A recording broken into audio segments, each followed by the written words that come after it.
Триває спеціальний ефір на Радіо НВ. Мене звати Євгенія Гончарук. І далі будемо говорити про боротьбу, яка триває в небі. Я зараз скажу, звісно ж, про атаки безпілотниками по території України, удари у відповідь. Ну і, звісно, крім армії дронів, насамперед ми маємо, я думаю, вже констатувати, що існують так само невидимі армії ребів. Це системи радіоелектронної боротьби. І це щоразу модернізації, нові якісь вдосконалення, які допомагають нам, зокрема, протидіяти ворожим БПЛА. Ну і так само, на жаль, ворог щоразу намагається бути більш захищеним. І про це детальніше будемо далі говорити з Анатолієм Храпчинським. Він заступник гендиректора компанії «Піран'я Тех». Пане Анатолію, добрий вечір вам. Добрий вечір. Ви дозволите розпочати трошки з, так би мовити, минулого, з атаки, яка була по території України доволі масованою, понад 70 шахедів було застосовано. Це в ніч, власне, на неділю сталося. І чи не вперше було констатовано, зокрема, речником повітряних сил, що противник, він всіляко вдається до хитрощів, аби важче було виявляти і збивати ці дрони. І серед цих новацій є, власне, я так розумію, вдосконалення саме поверхні цих дронів. Я так розумію, якийсь матеріал на кшталт карбону було застосовано. Тобто, по-перше, візуально це щось схоже на чорний колір тепер стало. А по-друге, це ще й матеріал, який поглинає радіолокаційні сигнали, і важче, я так розумію, виявити його. Чи ви відстежували це повідомлення і які попередньо висновки ми можемо зробити? Якщо казати з огляду на зовнішній вигляд, таких перших фото, як ми бачили, то насправді, да, він чорного кольору. Але знов-таки треба впевнитися, перевірити безпосередньо, з якого матеріалу він зроблений. Насправді ворог розуміє, що йому треба уникати якось наших систем виявлення і намагатися покращити свої засоби для того, щоб більш відпрацьовувати потужно. Тому, власне, ми бачимо зміни якісь. Щодо характеристик, чи насправді ці матеріали можуть поглинати, тобто вони можуть поглинати сигнали, чи воно радіозахисне, я думаю, ми побачимо вже більш розгорнуто, коли зроблять певну перевірку певні інституції. Наразі казати, я попередньо не казав би, що якісь там великі висновки робив би, тому що знов-таки поки що Росія б'є здебільшого тактикою це великої кількості зброї. Зрозуміло. Чи все-таки, зважаючи на це, буде важче їх знищувати? Ну, я, вибачте, навіть, знаєте, міркуючи про це на хлопський розум, розумію, що велика кількість, навіть зараз називають там більший відсоток, саме ураження мобільними вогневими групами, які, по суті, візуально намагаються вночі зафіксувати рух цих БПЛА і знищувати їх. Відповідно, наскільки для нас це ускладнює знищення цих об'єктів? Дивіться, у світі немає наразі систем виявлення, які би могли би радіолокаційно виявляти засоби, які можуть літати на висоті до 500 метрів. Угу. Тобто в Україні наразі будується ця система, і ми бачимо, що насправді наші мобільні групи справляються доволі непогано. Остання атака була на 90% відбита. Надзвичайні цифри, правда? Да, і тому насправді те, на що зараз розраховує світ, це пошук систем, які би змогли би виявляти ці БПЛА. Чому? Тому що насправді БПЛА стає більш потужною ударною силою, яку буде використовуватися найближчим часом. Вона набагато дешевше. Ми розуміємо на даному етапі, що вона набагато дешевша. Чому? Тому що знов-таки подальше покращення цих систем, введення, наприклад, там якихось радіолокаційних виявлень, систем безпосередньо вже на цьому БПЛА, баражуючим боєприпасам, або наведення оптичних, це здорожчуватиме цю продукцію. Але наразі це дешевий варіант, який використовує Росія. Ми бачимо останнім часом здебільшого напади безпосередньо баражуючими боєприпасами і не злітає стратегічна авіація. Угу. Я пам'ятаю неодноразово і в ефірі Радіо НВ очільник Міністерства цифрової трансформації говорив про те, що на різних там заходах всіляко намагаються провадити конкурси, які би сприяли пошуку цих технічних рішень, щоб це, я не знаю, там і якісь ехолокаційні прилади, які би стали взагалі цілою мережею, яка могла би в майбутньому покрити максимальну площу нашої країни і якраз виявляти на максимальній відстані такі об'єкти, ось ці ворожі, зокрема, дрони. Скажіть, будь ласка, наскільки ми далекі від цього, від реалізації таких рішень і таких прагнень? Ми недалекі від реалізації цих рішень. Чому? Тому що насправді наразі вже дуже багато компаній займаються цими рішеннями. У нас вже імплементовані деякі засоби, які допомагають завдяки звуковим сенсорам, радарам шукати ці БПЛА і виявляти з точністю до моделі, до типу. Тому насправді я гадаю, що за певний час, десь за півроку, в Україні з'являться як мінімум 3 прототипи, які зможуть відслідковувати та виявляти ці засоби. Але ж знов-таки не будемо казати подробиць для того, щоб не кормити ворога. Звісно. А тоді повернемося, з вашого дозволу, до повідомлень про відповідь України з українських сил оборони. І ми зараз говоримо про масовану нічну атаку дронами по Росії. Принаймні українські медіа, зокрема «Українська правда», з посиланням на джерела в розвідці говорить про те, що вночі, там з 3:30 ночі, близько 35 дронів були випущені по об'єктах Москви, по області, також по Тулі і Смоленську. Йдеться про те, що всі ці об'єкти військові або стосуються військового виробництва. Як ви оцінюєте загалом, так би мовити, ось цю симетричність, яку ми можемо вже демонструвати, в міру того, що ми можемо озвучувати в ефірі? Бо мені видається, що така швидка відповідь, і коли йдеться не про 1 чи 2 БПЛА, а про десятки, що це вже багато про що свідчить і мусить бути сигналом для ворога. Ми підсилюємо свої можливості. Україна наразі має дуже багато компаній, які займаються виробництвом БПЛА різного типу. Тому, власне, ворогу слід очікувати збільшення таких масованих обстрілів із нашого боку, тому що та зброя, яка в наявності в Україні, яка передана західним партнерам, яка б могла би зробити певної внести зміни в всю цю війну, ми не можемо використовувати, тому шукаємо власне рішення, які, до речі, доволі непогано справляються.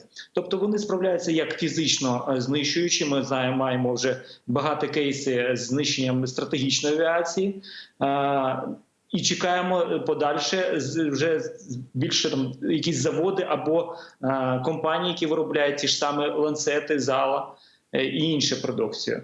Тому я думаю, що ворогу слід очікувати, що будуть віддзеркалення таких обстрілів з нашого боку. Ви взагалом за ось ці вже понад 20 місяців саме повномасштабного етапу війни можете якось нам спробувати порахувати, наскільки, можливо, там у відсотках зросла роль саме БПЛА в цій війні?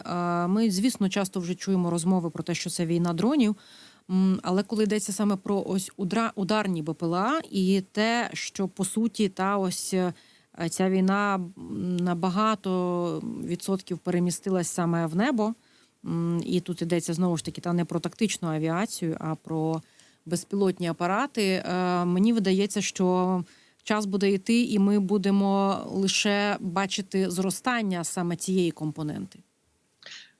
Зростання цієї компоненти може бути може зустріти супротив при посиленні радіоелектронної боротьби. Але знов таки тут іде боротьба між засобами, тобто і створюються БПЛА або навіть ті FPV-дрони, які літають на певних протоколах, які можуть обходити там російську радіоелектронну боротьбу. Росіяни теж щось намагаються проти нашої радіоелектронної боротьби ставити.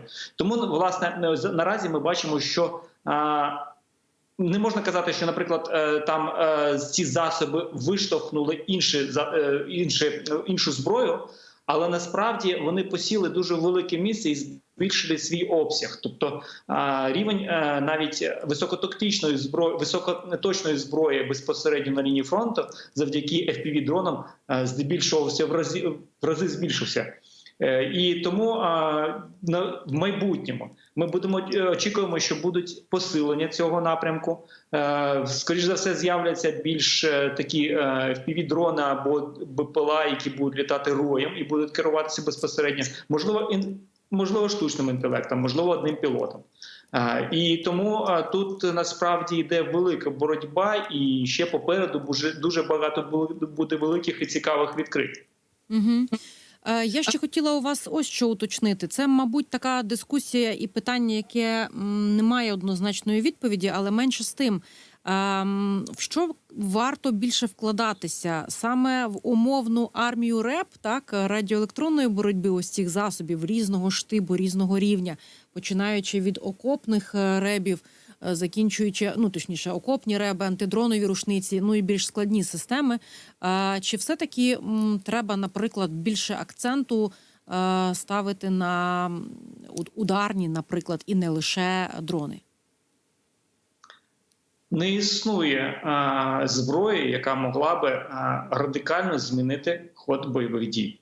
Тобто ми розуміємо, що можна змінити позиційну якусь перевагу на якихось напрямках, на якихось ділянках. Але насправді кожна зброя – це інструмент якоїсь глобальної тактики. Тому насправді казати, що, наприклад, більше вкладатися в РЕБ або більше вкладатися в засоби по побудові БПЛА, на нашому місці зараз нам треба вкладатися в усю зброю якомога сильніше. Тобто розпочинати виробництво не тільки крупновузлову зборку БПЛА, а й безпосередньо виробляти у себе в Україні контролери управління, ті ж самі двигуни і так далі, насправді. Тому я ж кажу, не можна казати, наприклад, на якусь в певному напрямку. Кожна зброя уявляє собою елемент тактики, і вона по кожному важлива. Чи можемо ми міркувати, пане Анатолію, про наступне, що аби гальмувати ось всі ці теж розробки на території РФ, ми мусимо, наприклад, пролобіювати питання санкцій саме в частині різних компонентів електроніки, яка би не дозволила їм щоразу так модифікувати, розробляти якісь нові, очевидно, моделі, так, вдосконалювати їх. Чи це можливо взагалі? Чи Російська Федерація тут все одно буде справлятися в той чи інший спосіб, чи за допомогою китайських партнерів, чи я не знаю, там шукати ще якісь способи? Росія здебільшого використовує китайців для того, щоб налагодити свої виробництва. Якщо казати безпосередньо про санкції, то з точки зору демократичного світу, насправді, посилення санкцій – один із інструментів боротьби. Але все ж таки, тут треба посилювати безпосередньо і удари нашими БПЛА по їхніх виробництвах, так само і розвідка, і працювати, наприклад, з працівниками, які на заводах цих працюють. Це доволі відкрита інформація, ми бачимо всіх їхніх працівників, і тому насправді тут можливо потреба розвідці працювати, знищувати деяких персон, які би мали би якусь інтелектуальну власність. Насправді, як би це не звучало, але окрім санкцій, треба теж щось робити. Я нагадаю нашій аудиторії, що з нами на зв'язку Анатолій Храпчинський, заступник генерального директора компанії з виробництва засобів радіоелектронної боротьби, експерт з авіації. Пане Анатолію, у мене ще виникає наступне запитання. Я, в міру своїх, так би мовити, теж зацікавленостей знаю, що в нас існує в Україні чимало різних, і зокрема, приватних компаній, які виробляють різноманітні БПЛА. Це і розвідувальні, це і ударні, це і камікадзе. І черги в них на виготовлення на місяці вперед. І я вас хочу запитати, як людину, яка, очевидно, може зараз пояснити або має відповідь на питання, що би, можливо, слід було зробити державі, аби полегшити життя для цих компаній, аби вони могли робити це більш масово, простіше, я не знаю, там, дешевше. Тобто щось, щоб потужності, спроможності наші загалом як країни, як армії були посилені. Насправді, в деяких питаннях держава робить певні кроки, які спрощують це. Це і спрощення отримання допуску до експлуатації Збройних сил, спростили систему постановки на озброєння для БПЛА і для РЕБу. Це, власне, і можливість отримувати державні замовлення. Але насправді є певні труднощі, як то від бронювання фахівців, які зроблять це БПЛА, тому що ми розуміємо, наприклад, є певні співробітники, які доцільніше використовувати для побудови БПЛА, ніж відправляти у якості там штурмового якогось рядового на фронт. І це є певна проблема. Але в цілому зрозуміло, що треба ще все ж таки держави збільшувати фінансування в напрямку цьому і об'єднувати, можливо, як об'єднувати в якусь загальну команду, де було б гарантоване фінансування з боку держави, що всі ці розробки будуть потраплять на фронт і будуть оплачені з боку держави. Це зрозуміло. Я дуже сподіваюся, що держава буде нас чути і розуміти, на які кроки слід іти, аби саме для цієї компоненти створювати найкращі умови. Хочу ще вас запитати про такий оцей рівень низовий. Я зараз знову повернуся до передової і буду згадувати, коли навіть мені знайомі військовослужбовці просто запитували таку просту річ. Телефонували або писали, говорили, нам дуже потрібно якось захиститися від цих роїв ворожих дронів, зокрема FPV, зі скидами, які просто завдають тій самій піхоті дуже багато шкоди. І вони шукають, де знайти ось цей окопний реп. І я розумію, що навіть я, цікавлячись в тій чи іншій мірі цією темою, не розумію, чи це треба звертатися, і, наприклад, можна це до зампотилу, наприклад, і він десь там замовить, попросить для підрозділу, наприклад, такий ось цей окопний дрон, який, я так розумію, окопний реп, який там у вигляді невеличкого такого ящичку, наскільки я розумію. Як це все працює на рівні армії і як би мало або могло працювати? По-перше, формується потреба в Збройних силах України, яка подається безпосередньо до Генштабу і до Міноборони, і там вже робиться закупівля безпосередньо у виробників, які стоять на озброєнні. Оскільки у нас зараз іде дуже потужна постійна зміна різних характеристик, тобто ми постійно змінюємо, покращуємо свої засоби, то ми розуміємо, що, наприклад, те, що стояло на озброєнні на початку Великої війни, зараз трохи відрізняється, має різні потреби. Тому, власне, у нас, наприклад, є пряме спілкування з багатьма бригадами, з якими ми спілкуємося, обмінюємося інформацією стосовно яких характеристики потрібно, і безпосередньо вже що їм потрібно для того, щоб виконувати певні задачі.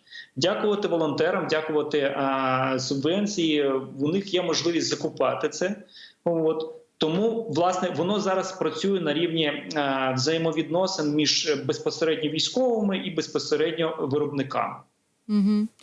Скажіть, будь ласка, що відомо про те, що зараз у противника? Це я наприкінець запитаю, тому що раніше час від часу можна було побачити повідомлення навіть минулого року, що українським бійцям, наприклад, вдавалося захоплювати там сучасний російський комплекс РЕБ, Силок М1 і так далі, і так далі. Наскільки сучасними є ці системи, які є на озброєнні у ворога? знаєте, всі постійно кажуть, що насправді так, у них доволі багато ребу. І це практично така характерна риса росіян, що у них всього багато. Якщо казати безпосередньо про систему радіоелектронної боротьби, так, вони почали їх розвивати з 2009 року, у 2012-му більшість систем вже стояла на озброєнні у них. І насправді вони працюють, але завдяки тому, що вони працюють в комплексі, їх багато, вони роблять якісь певні такі проблеми нашим ППЛА. Але знов-таки, у мене є сумніви щодо технологічності цих виробів. Чому? Тому що наразі те, що є, в чому є потреба, в 2009-2012 році воно було зовсім по-іншому. Тому казати про технологічність мені складно. Казати про якість теж складно. А от про те, що їх забагато, так. І доволі часто зустрічаються і китайські зразки, які теж вони видають начебто за свої розробки якихось там московських інститутів. Угу. Цікаво, звісно, наскільки відповідають вимогам бойовим саме китайські екземпляри, але це така, певно, окрема тема. Звісно, ще хотіла би вас запитати, у нас не так багато часу, наскільки швидко, за вашими оцінками, застарівають ті чи інші вдосконалення, модернізації тих самих ребів, і, наприклад, що потім з'являється якесь оновлення того самого БПЛА, і вже він обходить ці, наприклад, навіть наші реб?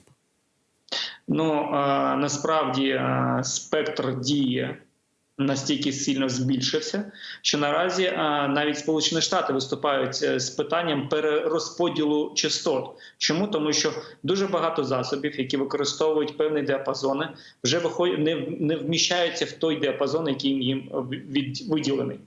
Тому насправді зміни йдуть потужні, і ми бачимо навіть, що деякі FPV-дрони, які прилітають з боку росіян, вони або знижуються по частотному діапазону, або змінюються більш системи керування і обміну інформації між дроном і пілотом. Тому насправді можна впевнено заявити, що кожні 4-5 місяців ми будемо бачити якісь зміни.